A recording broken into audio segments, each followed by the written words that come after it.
Are you the most liberal president in the U.S. history? Probably not.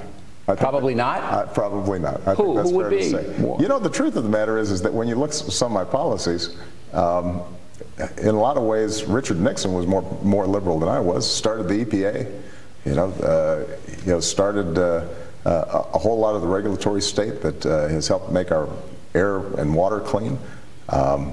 That's interesting, Nixon. That's interesting. Well, I thought you were going to say FDR. Well, FDR, Johnson.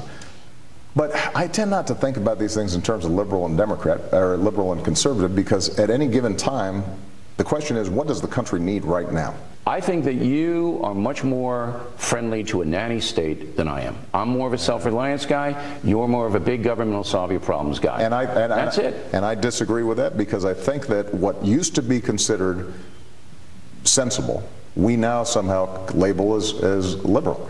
Think about it: Social Security, Medicare. But you're paying to that. It's the freebies that are the problem. What freebies are we talking about? The welfare actually is worth less now than it was 20, 30 years. It's worth less than it was under Ronald Reagan. Take a look at the disability explosion. I mean, it's insane. The workplace isn't any more dangerous now than it was 20 years ago. It's through the roof. You know, people are conning you. Bill, the point is, we have not massively expanded the welfare state. That's just not true. When you take a look at it, actually, that the levers of support that we provide to folks who are willing to work hard are not that different than they were 30 years ago, 40 years ago, 50 years ago. You and I took advantage of certain things. I don't know about you, but I got some loans to go to college. No, I painted houses. I didn't get any loans. That's why I am.